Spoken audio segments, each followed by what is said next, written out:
오늘 이 시간은 히브리서 1장을 보겠습니다. 제목은 탁월하신 그리스도입니다.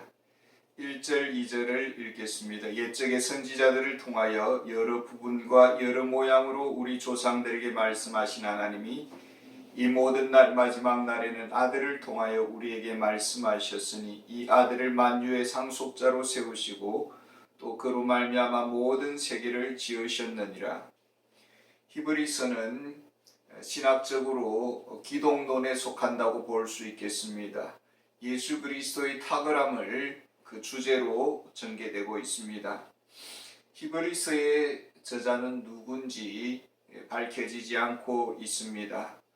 아마 신약 시대에 훌륭한 학자 중에 한 분이 기록하였을 것이다 라고 추측을 하고 있습니다. 내용상으로 볼 때 히브리서는 아직 예루살렘 성전이 무너지기 전입니다. 예루살렘 성전에는 제사장들이 여전히 사역을 하고 있었고 성전 제사가 진행되고 있었습니다. 학자들은 성전이 무너지기 전 약 65년경 정도에 기록하였을 것으로 추정하고 있습니다. 이때는 바울 사역의 말년입니다. 기독교 핍박이 극심해지는 그런 때입니다. 이 서신은 누구를 위해서 쓰여졌을까요? 분명 내용상으로 볼 때 유대 그리스도인들을 위한 것입니다. 유대 그리스도인들이 핍박을 받았습니다. 아마 신앙의 2세대들, 1.5세대들이 아니었을까. 저들을 대상으로 이 편지를 기록하고 있는 것이라고 볼 수가 있겠습니다. 저들은 예수님을 본 적이 없습니다. 그리고 부모님을 따라 신앙생활을 한다고 하다가 핍박을 받고 지금 방랑의 생활을 하고 있습니다. 예수님을 보지는 못했지만은 부모님으로부터 신앙의 유업을 이어받아서 복음을 듣고 예수님을 영접을 했습니다. 믿음의 가족이 되었습니다.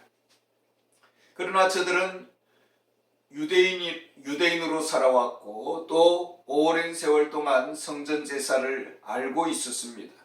성전 의식 또 의식법에 대해서 익숙해 있었고 유대 절기를 잘 지켰던 그런 습관들이 있었고 저들의 사고 구조 속에는 율법주의적인 사고 구조가 있었습니다. 그래서 저들이 정말 그리스도인인지 그저 유대주의자들인지 혼동이 갈 정도로 신앙생활에 위기가 찾아온 것입니다. 핍박의 바람이 거세게 불고 있습니다. 동족들로부터 쫓겨났습니다. 가족으로부터 버림받았습니다. 저들을 받아주는 자가 없었습니다. 그리고 예루살렘에는 지도자들이 이미 흩어져 있었습니다. 신앙적인 교육을 제대로 받지를 못했습니다. 그렇기 때문에 영적으로 굳세지 못했습니다. 저들은 더 이상 유대 사회에서는 발붙일 수가 없었고 저들을 받아주는 자들이 없었고 의지할 데가 없었습니다. 사회로부터 격리를 당했고 직업을 가질 수가 없었고 형제 친인척 관계에서 끊어졌습니다. 교회는 허약하고 또 가난합니다. 저들을 붙들어주는 지도자도 없습니다. 저들은 점점 신앙적인 회의가 찾아온 것입니다. 성전에 들어가는 것도 금지되었습니다. 제사장들과 만남과 또 상담을 받는 것도 금지되었습니다. 가질 수가 없습니다. 그러는 동안 저들의 의지가 신앙적 의지가 흔들리기 시작했고 옛 생활의 습성으로 돌아가고자 하는 회개의 본능이 일어나기 시작했습니다. 유대 그리스도인들 중에는 두 종류가 있습니다. 이렇게 믿음이 연약한 유대 그리스도인이 있었습니다. 예수님을 믿었습니다. 그러나 흔들리고 있었습니다. 신앙에 의심을 하고 있었고 신앙적인 재교육이 절실히 필요한 사람들이었습니다. 영적 유아 상태에 있는 사람들이었다라는 것입니다. 복음의 즐거움을 누리지 못하고 과거의 유대 종교로 눈길을 돌리고 있었습니다. 유대 종교의 화려함, 성전 제사, 또 전통, 여기에 그들은 그 앞에서 설 때에 복음의 그 나약함, 또 초라함을 느끼고 있었던 것입니다. 또 어떤 이들은 예수님을 구주로 믿었습니다. 성전 지식이 확고합니다. 그러나 성경을 지식적인 학문의 대상으로 이해했지 예수님을 구주로서 진정으로 인정을 하고 헌신적인 삶을 살지는 않았습니다. 명목상의 그리스도인들, 지식적으로만 믿는 사람들, 믿음, 소망, 사랑의 헌신적인 삶은 찾아볼 수 없었던 그런 사람들입니다. 저들을 가리켜서 위기의 그리스도인이라고 볼 수가 있겠습니다. 유대 전통에 젖어 있었고 영적으로는 어린 그리스도인들입니다. 이들에게 편지를 쓰고 있습니다. 민노라고 하지만 헌신이 없는 저들에게는 경고의 메시지를 주고 있고 신앙의 회색지대에 살고 있는 연약한 유대 그리스도인들에게 이렇게 다시 한 번 더 복음에 굳게 서도록 메시지를 주고 있습니다. 과연 신앙의 본질이 무엇입니까? 성경의 주제는 무엇입니까? 우리는 무엇을 믿고 살아가고 있습니까? 설교자는 무엇을 전하고 있습니까? 신구약 성경이 전하고자 하는 핵심은 무엇입니까? 바로 예수님입니다. 예수님을 알아야 되고 예수님을 알아야 구원을 받을 수가 있습니다. 구약의 선지자들과 성경 기자들은 오실 그리스도를 증거했습니다. 누가복음 24장 27절에 보면은 부활하신 예수님께서 엠마오로 돌아가는 두 제자를 만나서 이렇게 말씀하십니다. 이에 모세와 모든 선지자의 글로 시작하여 모든 성경에 선 바 자기에 관한 것을 자세히 설명하시니라. 제자들은 3년 동안 예수님을 따라다녔습니다. 그러나 십자가에 예수님께서 죽음을 향해 갈 때에 모두 도망가 버렸습니다. 구약에서 보여주는 예수님은 오실 메시아입니다. 메시아의 구속 사역을 예수님께서는 십자가 위에서 완성하셨습니다. 하나님과 인간 사이에 가로막혀 있던 두터운 장벽이 예수님의 십자가로 인해서 무너졌습니다. 인간은 죄로 인해서 하나님 앞에 나아갈 수 없었습니다. 그래서 하나님은 구약을 통해서 구약에서 수많은 희생의 제물 또 수많은 희생의 제사를 통해서 제사라는 시스템을 통해서 하나님께 나아오도록 하는 그 길을 열어줬는데 그것이 구속사역의 하나의 그림자였습니다. 인간의 죄 문제는 하나님의 진노를 불러일으켰고 이 진노를 해결하는 길은 죄 문제가 해결되어야 됩니다. 죄를 지은 인간들, 천천만만의 강 같은 그 짐승들의 피, 아무리 거룩한 옷을 입어도 지워질 수 없는 인간의 내면의 제사장들의 그 죄악들, 더러움들, 부적격한 사역자들, 모두가 불완전한 제사요 불완전한 제사장이었습니다. 이 문제를 해결하는 길은 죄 없으신 하나님이 인간의 옷을 입고 이 세상에 오셔서 이 땅에 우리의 모든 인간의 죄의 짐을 담당하셔야 했습니다. 그래서 예수님은 우리의 죄를 대신하여 피를 흘리시고 죽으셨습니다. 예수님은 십자가 위에서 구속사역을 모두 완성하셨습니다. 완전하신 하나님이신 예수님, 완전한 죄 없으신 인간으로 이 땅에 오셔서 완전한 속죄의 사역을 담당하셨습니다. 3절에 보면은 이는 하나님의 영광의 광채시요 그 본체의 형상이시라 그의 능력의 말씀으로 만물을 붙드시고 죄를 정결하게 하는 일을 하시고 높은 곳에 계신 지극히 크신 이의 우편에 앉으셨느니라. 예수님은 죄의 문제를 완전히 해결하셨습니다. 이 사실을 믿는 자는 죄 사함을 받고 죄 사함을 받은 자는 구원함을 얻고 구원함을 받은 자는 하나님의 자녀가 되는 특권을 누리게 되는 것입니다.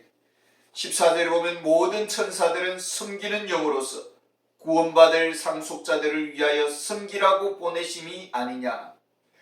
구원받을 상속자란 곧 예수님을 믿는 우리 그리스도인들을 말합니다. 우리 그리스도인들은 상속자다라고 말을 하고 있습니다. 예수님은 맏아들로서 하나님의 상속자가 되십니다. 2절에 보면은 이 모든 날 마지막에는 아들을 통하여 우리에게 말씀하셨으니 이 아들을 만유의 상속자로 세우시고 또 그로 말미암아 모든 세계를 지으셨느니라.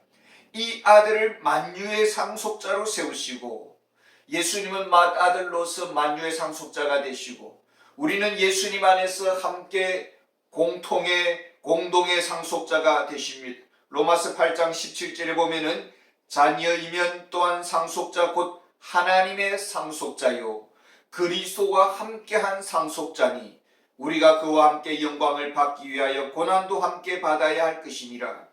우리는 그리스도와 함께 만유의 공동의 상속자가 되었습니다. 이런 특권, 이런 권세가 있습니다. 그런데 지금 유대 그리스도인들은, 믿음의 2세대들은 유대 종교 사상에 젖어 있었고, 또 쿰란 유대 공동체에서는 미가엘이라는 천사가 거의 메시아와 같은 동급 이상의 그런 권세, 능력을 가졌다라고 그렇게 가르친 것입니다. 그러니까 메시아보다 천사들이 더 높고 크다라고 그렇게 가르쳤고, 천사들을 신뢰하는 경향이 있었다라는 것입니다. 그리고 지금 유대인들의 눈앞에는 여전히 예루살렘의 성전이 있고, 명절마다 유대인들은 구름대같이 몰려들고 성전 제사는 여전히 진행되고 있습니다.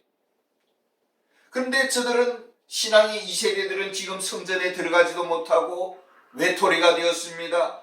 방랑생활을 하고 있습니다. 세상으로부터 천대와 멸시를 받는 기피 대상이 되었습니다. 갈 곳이 없습니다. 의지할 데가 없습니다. 핍박은 끝이 나지 않았습니다. 히브리서 기자들은 이런 방랑하는 그리스도인들에게 그리스도께로 돌아가도록, 복음 앞에 다시 굳건하게 서도록, 성경의 본질 앞에 다가가도록 지금 이끌고 있는 것을 볼 수가 있습니다. 예수님은 누구신가? 이 진실을 보지 못한다면 우리의 신앙은 모두가 헛되게 된다라는 것입니다. 예수님을 진정으로 알지 못하고, 예수님을 진정으로 마음으로 영접하지 못하고, 예수님 안에서 영적으로 성장하지 못한다면 바람의 겨와 같이 핍박의 바람이 불 때에 무너지게 될 것입니다. 히브리서 기자는 우선 성경으로 우리를 안내하고 있습니다. 1절에 보면 옛적의 선지자들을 통하여 여러 부분과 여러 모양으로 우리 조상들에게 말씀하신 하나님이, 구약 성경의 저자는 누구입니까? 물론 사람이 기록했습니다. 모세, 선지자들, 다윗, 솔로몬과 같은 사람들이 기록했습니다. 그러나 모든 성경은 하나님의 감동으로 기록되었다라고 디모데전서 3장에 기록하고 있습니다. 모든 성경의 저자는 성령님이십니다. 한 단어 한 단어 조금도 오류가 없도록 성령님께서 저자들에게 간섭하셔서 불러주셨습니다. 이 성경의 주제는 예수님이십니다. 신약의 복음서는 예수 그리스도의 생애와 예수 그리스도의 사역을 기록하고 있습니다. 사도행전은 예수 그리스도의 생애와 사역의 그 결과가 어떤 영향을 미치고 있는지 지속적으로 나타나는 그 영향을 기록하고 있습니다. 서신서들은 예수 그리스도의 생애와 사역이 신학적으로 어떤 의미를 가지고 있는지를 기록하고 있습니다. 요한계시록은 다시 오실 예수님에 대해서 보여주고 있습니다. 한마디로 예수님은 누구십니까? 수많은 종교의 창시자들이 있고 철학의 그 신관이 있습니다.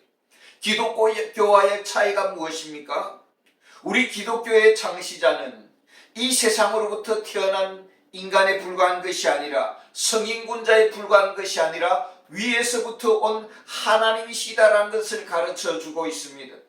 이 세상 만물을 창조하신 창조주이시고, 이 세상 만물을 말씀으로 지탱하시는 우주의 유지자가 되십니다. 3절에 보면은 그의 능력의 말씀으로 만물을 붙드시며, 그리스도의 능력과 지혜와 섭리 가운데서 이 우주와 역사는 지금도 지탱되고 있습니다. 그래서 수많은 과학자들은 학문을 하면 할수록 더 깊은 신앙의 세계에 나아간다라고 말을 하고 있습니다. 미국의 항공우주국인 나사에 일하는 많은 분들이 신앙을 가졌더라라는 것입니다. 하나님이 아니고는 이 심요막측한 우주를 만들 수 없다라는 것이죠.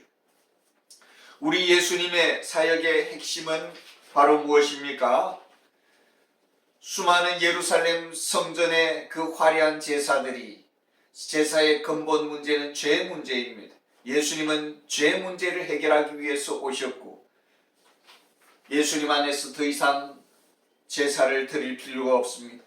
영원한 십자가에서의 단변의 제사로서 우리의 모든 죄 문제가 해결되었습니다. 우리에게는 영원한 대제사장이 계십니다. 그래서 히브리서의 핵심 구절은 히브리서 8장 1절 말씀입니다. 지금 우리가 하는 말의 요점은 이러한 대제사장이 우리에게 있다는 것이라. 그는 하늘에서 지극히 높은 이의 보좌 우편에 앉으셨으니 우리에게 진정한 대제사장이신 예수 그리스도가 있다라는 것입니다. 이 세상의 옛 종교의 그림자, 포장용지에 속지 말라라는 것입니다. 우리가 진정한 본질을 가지고 있다라는 것입니다. 그 예수님은 제 문제만 해결했습니까? 3절에 보면은 지극히 높은 곳에 계신 지극히 크신 이의 우편에 앉으셨느니라. 우편에 앉으셨다라고 말을 하고 있습니다. 성전에는 제사장들이 일을 하다가 쉬어야 할 벤치가 없었습니다. 왜냐하면 하나님의 구속사역이 완성되지 않았다라는 것을 의미해서입니다. 그러나 지금 예수님은 하나님 우편에 앉아 계신다라는 것입니다. 구속사역이 완성되었다는 것을 말해주고 있고, 이 구속사역에 우리가 보탤 일이 전혀 없다라는 것입니다. 지금도 주님은 만왕의 왕, 만주의 주로서 온 우주 역사를 주관하고 계시고 통치자로 계십니다. 주님의 명령과 허락이 없이는 이 역사의 우주는 돌아가지 않는 것입니다. 빌립보서 2장에 보면은 모든 무릎이 예수님의 이름 앞에 꿇는다라고 말씀하고 있습니다. 그 무릎을 꿇는다 자 중에 누가 있겠습니까? 13절에 보면 어느 때에 천사 중 누구에게 내가 내 원수로 내 발등상이 되게 하기까지 너는 내 우편에 앉아 있으라 하셨느냐. 천사들이 하나님의 우편에 앉아 있었느냐라는 것입니다. 천사들은 하나님의 우편에 앉아 있는 것이 아니라 예수님이 하나님 우편에 앉아 계시다라는 것입니다. 천사는 지금도 주님을 경배하고 섬기는 자이고 주님을 믿는 자들을 섬기는 자들이다라는 것입니다. 천사들은 아기 예수님이 탄생했을 때에 아기 예수님을 경배하고 찬양했습니다. 누가복음 2장 14절에 보면 천사들의 찬양 소리가 나옵니다. 지극히 높은 곳에서는 하나님께 영광이요 땅에서는 하나님이 기뻐하신 사람들 중에 평화로다. 천사는 예수님을 경배하고 찬양하는 자들입니다. 천사는 주님의 자녀들을 섬기고 돌보는 일을 하고 있습니다.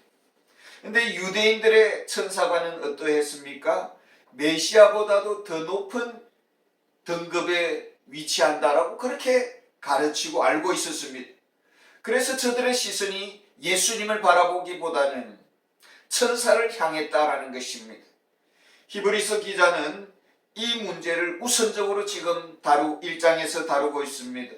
천사와 예수님의 차이가 무엇입니까? 4절에 보면 그가 천사보다 훨씬 뛰어남은 그들보다 더욱 아름다운 이름을 기업으로 얻으심이니, 예수님이 천사보다 뛰어나신 이름을 가졌다라는 것입니다. 예수님은 어떤 이름을 가졌습니까? 먼저는 만왕의 왕이요 만주의 주가 되신다라는 주라는 이름을 가지고 계십니다. 모든 이름이 이 주님 앞에 무릎을 꿇게 되어 있습니다. 또한 예수님은 하나님의 아들이라는 이름을 가지고 계십니다.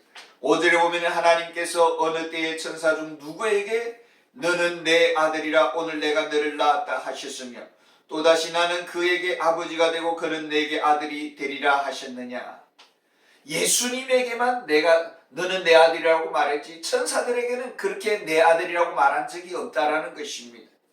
마가복음 1장 10절에 보면 예수님께서 세례 요한에게 세례를 받으시고 하늘에서 소리가 나기를 너는 내 아들이라 내가 너를 기뻐하노라 이렇게 말씀하셨습니다. 시편 2편 7절에 보면은 내가 하나님의 여호와의 명령을 전하노라 여호와께서 내게 이르시되 너는 내 아들이라 오늘 내가 너를 낳았도다. 시편 2편 12절 보면 그의 아들에게 입맞추라. 그렇지 아니하면 진노하심으로 너희가 길에서 망하리라. 이렇게 말씀을 하고 있습니다. 하나님의 아들이라는 이름은 곧 예수님은 하나님이라는 뜻입니다. 예수님의 신성을 말해주고 있는 것입니다. 하나님의 아들의 권세가 무엇입니까? 히브리서 1장 7절에 보면은 또 천사들에 관하여는 그는 그의 천사들을 바람으로 그의 사역자들을 불꽃으로 삼으시느니라 하셨으되, 천사들을 주님의 사역자로 부르셨다라는 것입니다. 천사들은 주님의 일꾼으로 부름받았다라는 것입니다. 그리고 예수님과 천사의 차이가 있습니다. 9절에 보면은 주께서 의를 사랑하시고 불법을 미워하셨으니 그러므로 하나님 곧 주의 하나님이 즐거움의 기름을 주께 부어 주를 동료들보다 뛰어나게 하셨도다 하였고, 천사들 중에는 루시퍼라는 천사가 있었는데 아주 높은 천사장이었습니다. 그가 천사 그룹의 3분의 1을 이끌고 하나님을 대적하는 편에 섰습니다. 그리고 자기가 하나님의 자리에 오르려고 했습니다. 그들은 타락한 천사들입니다. 마귀와 귀신들, 이 모두가 타락한 천사들입니다. 저들은 하나님을 경배하고 하나님을 따라야 될 위치였는데도 불구하고 저들에게는 죄를 지을 불법의 가능성이 있었다라는 것입니다. 그리고 불법을 저질렀습니다. 이에 반해서 예수님은 그 성품상 죄가 없으신 예수님이시다라는 것입니다. 그 아들의 성품은 죄를 알지 못하시는 분이시다라는 것입니다. 그런 면에서 성품적으로 예수님과 천사는 구별되고요. 그리고 예수님은 천지 만물을 창조하신 창조주가 되십니다. 10절에 보면은 또 주여 태초에 주께서 땅에 기초를 두셨으며 하늘도 주의 손으로 지으신 바라. 예수님은 만유의 창조주가 되시고, 요한복음 1장 3절에 보면 만물이 그로 말미암아 지은 바 되었으니 지은 것이 하나도 그가 없이는 된 것이 없느니라. 인류 역사의 모든 존재하는 것이 주님의 손길 아니고서는 날 수가 없다라는 것입니다. 우리 예수님은 창조주가 되시고 절대적인 신성의 권세자라는 것이죠. 그 권세와 능력이 언제까지입니까? 11절에 보면은 그것들은 멸망할 것이나 오직 주는 영존할 것이요 그것들은 다 옷과 같이 낡아지리니, 이 세상의 모든 것들은 났다가 다 이렇게 병들어서 죽게 되고 사라지게 됩니다마는, 그러나 우리 주님은 영원히 살아계시고 우리 주님의 권세와 능력과 위치와 신분은 영원토록 변함이 없다라는 것입니다. 그런 면에서 우리 예수님은 천사들과는 비교할 수 없는 탁월한 분이시다라는 것입니다. 아무리 마귀와 영적인 그런 타락한 영적 존재들, 귀신들이 힘이 있다라고 말을 하지만은 주님의 권세와 능력 앞에서는 아무런 힘을 쓸 수가 없는 것입니다. 그래서 주님의 말씀 앞에 귀신들이 도망가고 바람과 바다가 잠잠게 되고 죽은 자가 살아나는 역사가 일어나는 것입니다. 지금도 예수님은 역사의 주가 되십니다. 모든 나라와 역사와 크고 작은 일들이 주님의 허락 없이는 이루어지지는 않는 것입니다. 절대적인 하나님 주권 신앙으로 우리가 돌아서야 된다라는 것입니다. 요한복음 3장에 보면 니고데모가 있습니다. 그는 유대 지도자였고 바리새인이었습니다. 세상적으로는 가장 탑에 있는 사람이었지만은 그가 예수님을 믿고 예수님을 따르게 되면서부터 그는 유대사에서 추방당하게 되고 그 가족들도 니고데모와 같이 나그네로 뜨돌이 신세가 되었습니다. 하도 먹을 것이 없고 또 배가 고파서 다음 세대를 위해서 그 딸이 씨를 뿌려야 곡식이 나지 않습니까? 그래서 사람의 똥, 짐승의 똥을 헤집어먹고 있었습니다. 씨를 찾기 위해서. 이때 랍비가 보고는 니고데모의 딸이라는 것을 알았지만은 외면하고 떠났습니다. 이렇게 믿음의 신앙 생활을 하고 그 후세대들이 그 신앙의 유산을 받았는데도 불구하고 영적인 유산은 모르고 이 땅의 고난과 처참함 앞에서 흔들리고 있었다라는 것입니다. 이때 히브리서 기자는 이런 믿음의 후세대들을 위해서 지금 편지를 서신을 주고 있는 것입니다. 다시 한 번 더 복음으로 돌아가고 말씀으로 돌아가고 예수님을 제대로 알아라.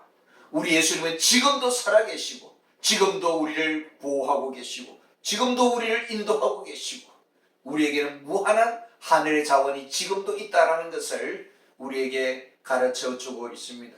히브리서를 통해서 우리가 신앙에 다시 한 번 더 굳건히 서는 그런 기회가 되기를 원합니다. 감사합니다.